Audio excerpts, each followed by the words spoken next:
जितनी संख्या में टारगेटेड किलिंग्स हो रही हैं इस तारीख पे, और अगर ये कश्मीरी पंडित कहते हैं कि सिर्फ रिलोकेशन ही उनका आखिरी अब रास्ता रह गया है, तो मुझे लगता है हर पार्टी ने अपना नैतिक अधिकार खो दिया है।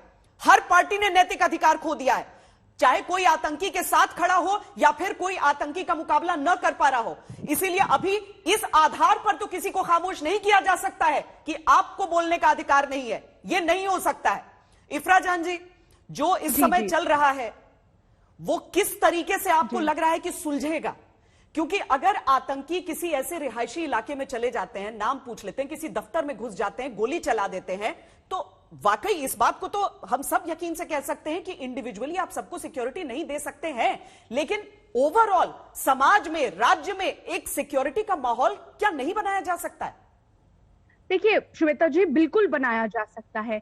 आपको समझना पड़ेगा, जब 1989 में यहां से कश्मीरी पंडित निकले, तो ये आज जो इतने सारे कश्मीरी पंडित हमारे भाई बहन धरने पे बैठे हुए हैं, क्या आपने कभी सोचा है कि ये वापस कब आए? ये वापस आए नेशनल कॉन्फ्रेंस की सरकार के अंडर, जैसा इन्होंने अभी कहा 2010 में ये वापस आए नेशनल कॉन्फ्रेंस की गवर्नमेंट के अंडर, क्योंकि वैसा माहौल बनाया गया था, वैसा सिक्योरिटी का माहौल बनाया गया था उमर अब्दुल्ला की सरकार ने। 30,000 एप्लीकेशंस आई हमारे पास कश्मीरी पंडितों से कि 30,000 कश्मीरी पंडित फैमिलीज कश्मीर में, वैली में वापस आना चाहती थी।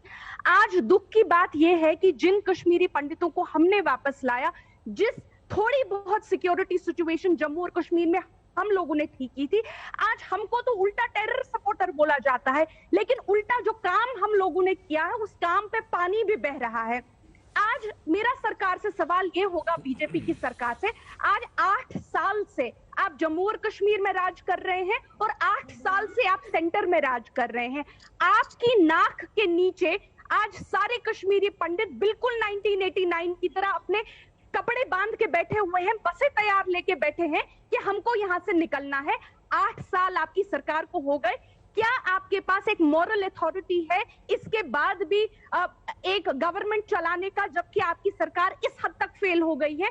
और श्वेता जी, मैं आपको एक बात याद दिला देना चाहती हूँ, बार बार हम ही लोग थे जिन्होंने इन्हीं नेशनल टेलीविजन पर अपना गला फाड़ फाड़ के बोला कि आर्टिकल 370 के बाद कश्मीर में कोई नॉर्मलसी नहीं है, यहाँ मुसलमान भी मर रहा है, यहाँ हिंदू भी मर रहा है, यहाँ हमारी एक सिख बहन सुखविंदर जी भी मरी, यहाँ कोई कम्युनिटी सेफ नहीं है, यहाँ कोई टेररिज्म कम नहीं हुआ है। और यही बोलते थे, नहीं वहां तो नॉर्मलसी है, वहां तो स्टोन पेल्टिंग खत्म हो चुकी है, वहां तो अब ये नहीं होता, वहां तो अब वो नहीं होता।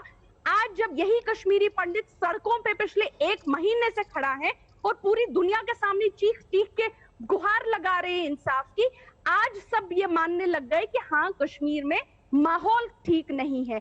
क्या ये 16 कोल्ड ब्लडेड मर्डर्स के बाद आपको याद आया कि कश्मीर में माहौल ठीक नहीं है? दो चीजें, एक तो मुझे लगता है आपके 2010 के दावे पर अश्विनी पंडिता कोई जवाब देना चाहते हैं, दूसरी चीज है कि सीधे एक धारा से जोड़कर इसे कैसे कह दिया जाएगा ये पता नहीं, क्योंकि कई चीजें हैं जिसमें बदलाव आया है, आपने भी अपनी आंखों से देखा होगा। बिल्कुल भी नहीं आया है। नहीं तो मेरे लिए तो आज तक ऐसा नहीं हुआ था कि श्रीनगर में जाऊं और वहां पर एक होटल का कमरा तक न मिले, टूरिस्ट भर गए हैं और वहां के जो आम पर्यटक पर निर्भर रहने वाले लोग हैं वो बहुत खुश हैं। नॉर्मलसी टूरिज्म जो है मैडम, वो नॉर्मलसी का संकेत नहीं होता है। हमने इससे बड़े, उससे कमाई होती है, उससे कमाई होती है हम कश्मीरियों को मैडम। 2009 कमाई होती है। आप कश्मीरी पंडितों से पूछिए, उनको जाके बोलिए टूरिज्म अच्छा है, जाके कश्मीरी पंडितों को बोलिए कि इतना अच्छा टूरिज्म है। मैंने कहा 2 चीजें, 2010 वाली चीज जिस पर जवाब वो देना चाहते हैं और आपको जवाब देंगे, क्योंकि एक तारीख से मत जोड़िए इस चीज को। अश्विनी पंडिता बताएं आप कितने सिक्योर थे आप लोग 2010 के बाद से? बिल्कुल, मैं एक ही चीज बोलूंगा जो अभी मोहतरमा बोल रही थी, 90 में सरकार किसकी थी जब हम यहाँ से निकले, रायन जब हमने किया 89 में, तो इनको तो याद वो नहीं होना। दूसरा, नहीं, एक मिनट बात करने दीजिए।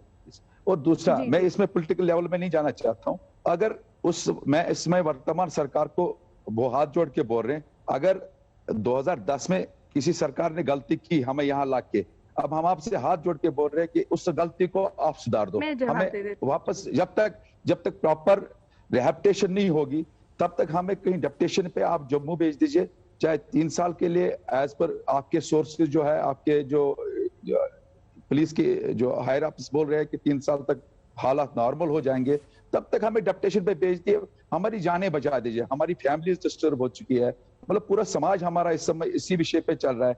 मैं हाथ जोड़ के, अगर कोई गलती हुई है किसी सरकार से फिर से 2010 में 2008 में, आप सुधार दीजिए उस गलती को, वो हमारी एक रिक्वेस्ट है इनसे।